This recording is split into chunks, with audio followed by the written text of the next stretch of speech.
Hi friend, welcome back to the channel. So I have a few days of sales to share with you. There are by no means huge sales, and I just wanted to put it all in one video as to not bore you with a bunch of small videos. So the first one is a Poshmark sale, and it sold on June 28th. It is this new Terra and Sky women's crinkle tie dress, size 3X, saddle brown, flutter, feminine, romantic. And this one sold in 18 days. I have $1 cost of goods, and I accepted an offer of $12. And on Poshmark, they pay for the shipping. And if you didn't know, for sales under $15, there's a flat fee rate of $2.95. So after all that, my profit is $8.05. Now, would I pick this up again? Yes, probably I would, because it was super easy to list and it's new, and I thought it was like a spring summery type of dress. So I would, even though it doesn't make a whole lot of profit. It's just easy bread and butter, something that you can always find and list it. And now that I have the listing, I can always sell similar, so it makes it easier. Now, I'm not telling you guys to go out and buy this by any means. This was kind of a test. Like, I thought $1 cost of goods was a good small risk to make to see if this actually would sell. And it did. So I'm pleased with it. I didn't really expect to make a whole lot off of it, and 18 days is pretty darn fast.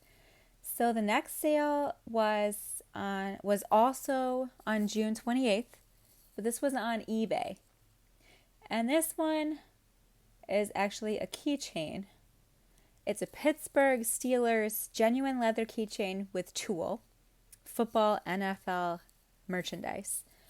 And I have 10 cents cost of goods because we have a bin store here and they sell like mystery bags sometimes. And I got one just to test it out. And spoiler, I probably maybe wouldn't do it again because there was a lot of junk in there and I had to throw a lot of it away. But the stuff I did keep, actually counting all of it, it came out to about 10 cents each thing. So this one I listed April 11th. So it took a little over 2 months to sell. And the buyer was all in for $14.14. They probably bought it because they saw that my coupon on my store was about to end, and then they got a deal on it. So after the fees and my cost of goods, which is very low, my profit is $7.78. Now, I've sold many of these keychains, and if I found like a bunch of new like keychains for like different car brands and stuff like that, I probably would get it because it was super easy to list, very small, doesn't take up much space, and they were selling pretty fast. And I think I listed like 8 of them maybe, and I think I only have like 1 or 2 left now. So if you have keychains that have a logo, maybe look it up and see if it's worth selling. My next sale is an eBay sale, and it was on June 30th. I have a funny story about this. But first I'll tell you, it was a Dog Supply by Snoop Dogg men's PJs pajama lounge set, size medium gray, a shirt and shorts. So the buyer was all in for $27.99. After, my cost of goods was $5. And this one took, oh my God, I thought it took more time than it did, but it only took 3 months to sell. But I don't know if I'd pick it up again because I had a buyer before this who sent me really lowball offers, they sent me like $1 offer, and I countered like closer to what I asked for it, and then they countered, and it was going a little bit back and forth, and they only went up to $3, and I'm like, no, I just declined that offer. I'm not playing around like this. That is just ridiculous. So just know that you'll get lowball offers, and sometimes you just have to decline because people like to play games and try to get stuff for dirt cheap, and they don't understand the work that goes involved in listing it, keeping it in your inventory, and all the stuff you have to do. They just don't understand. But you'll get buyers like that. But it's okay because you get more good buyers than you do the ones who are trying to just get things for really cheap. And I do like giving people deals. Don't get me wrong. I love giving deals, but not when I'm going to lose a whole bunch of money, because that just is not a real win for anybody except for the buyer. But anyways, after the fees and everything and my cost of goods, my profit on that was $9.96. So, I mean, that is pretty good. And I don't know. I don't know if I would. I might. But $5 cost of goods is a little higher than I tend to go. I was trying to keep it lower, but now I'm kind of learning like more brands and like more styles and what to look for, that I'm kind of trying to experiment with spending a little bit more on things that I feel have a higher sell-through rate and will sell for more and are just more better quality and just, things that people actually want. So let me know do you try to keep your costs low, or do you kind of experiment with low cost and then like higher end things if you find them, which is really hard to find. I haven't really had time to go thrifting yet, but I'm hoping soon, and I've just been trying to find stuff around my house and just getting through my small pile that I had before I got more, because I'm trying to keep things organized and straightened out. Anyways, my last sale was on July 1st on eBay. It is a new Terra and Sky. I'm telling you, I've been selling the crap out of Tag's Walmart brand. Just crazy to me. But if people want to buy it.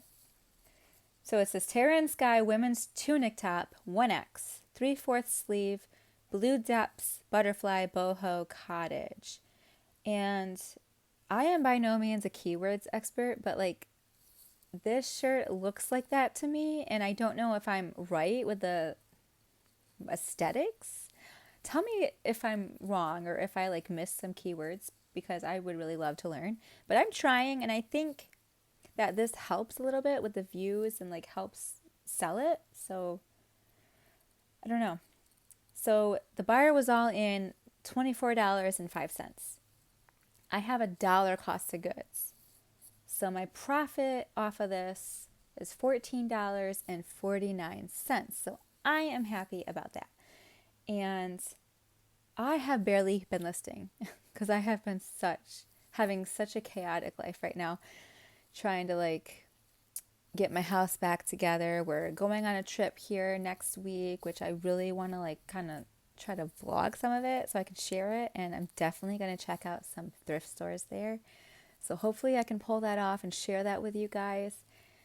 So I've been trying to just get stuff ready, and we've been having some issues with our vehicle. So we had to, get stuff done on that. So it's just been wild and crazy with these 6 children. So I think I've listed maybe a handful of things this week, maybe 5 things, but better than nothing. And I've been just having some slow and steady sales, which is good. I think when I'm gone, since my store coupon is off, I think I'm just going to set my store on a sale while I'm gone and put the time away.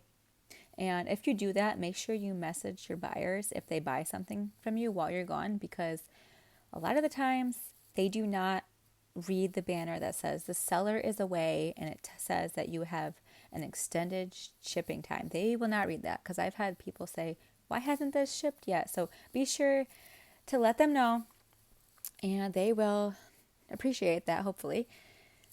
And hopefully this will bring in more sales while we're gone.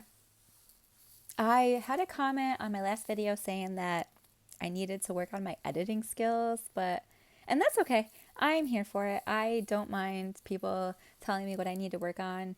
I would love to learn more. I'm trying. I'm learning just a little bit at a time because I don't have tons of time and I don't want to edit out the real life stuff. I don't want to edit out every little thing because I want to show real life. Like, we are real people. I'm a mom. I have 6 kids. I homeschool. I have real life stuff going on. I'm with my kids pretty much 24/7. So then I wanted to show that you can do this while having a busy lifestyle and fit it in the little pockets of time and not have to lose your mind. So I hope that explains why I don't overly edit. Plus, I don't really know exactly how to do a lot of the editing stuff. I know some because I'm just learning and it's fun, but I don't want to over edit so much that I don't seem authentic and genuine to me and to you guys, because I just want to share real life and share how it is, because it's messy. It can be just chaotic, but it's beautiful.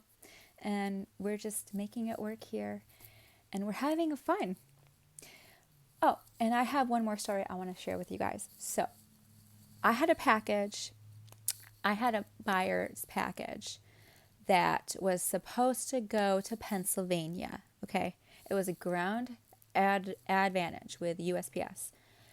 And I shipped it out. It was a Friday. I think it was a Friday. And the Saturday, it said that it was in Illinois. Now, mind you, I am in Iowa. It was in a town in Illinois that said it was about 2 or 3 hours away from me. I can't remember exactly. But it said it was there the next day. And it said it was delivered at the mailbox. And meanwhile, my buyer is freaking out. I'm like, oh my gosh. And okay, the first thing that came to my mind was, I know for a fact I put the right label on the right package. And then for a split second, I thought, oh my goodness, did I mix up 2 packages and put the wrong shipping labels on? So I checked all my sales, all of them. I had no buyer live in that town, let alone that state, for the past 2 weeks. So no, I didn't mess up. I assured the buyer. I contacted USPS. I had to wait for them to call me back. They called me back within 5 minutes. The lady on the phone, the representative, was so nice and so helpful.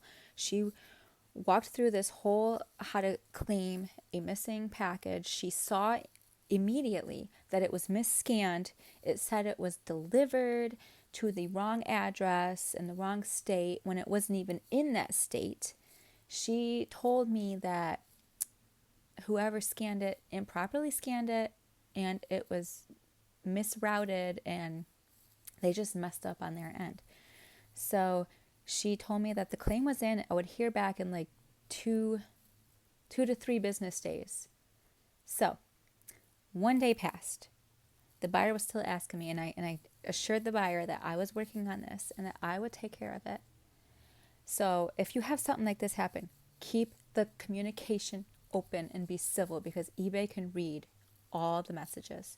So the next day, I told the buyer I haven't heard anything yet. But then later, like an hour after I said that, I got a message from a post office in Pennsylvania telling me that they had the package in hand and that it was going to be delivered that day.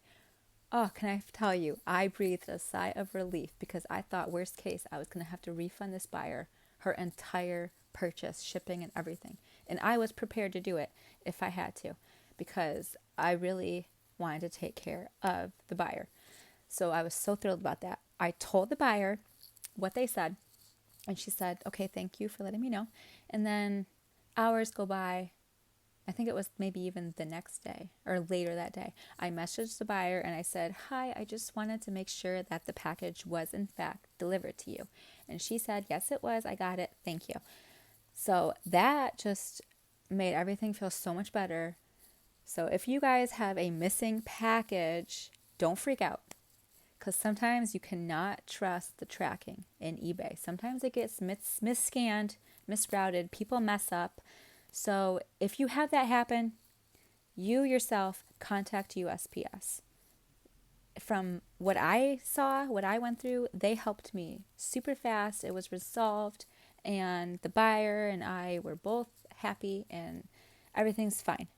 So just wanted to share that in case you guys have a similar experience, because that's the first time that's ever happened to me, and it was kind of scary at first, but I got through it. And as a small business owner, you want to handle this with grace, with discernment, knowledge, and constant communication with your buyer. But don't like overly share, just keep them up to date and everything will work out. So thank you for sticking with me for this long as I tell you all these rantings, and I hope that this helped, and thank you for watching. And this is the end of the video. I have nothing else more to share right now, but like, subscribe, and I will see you in the next one.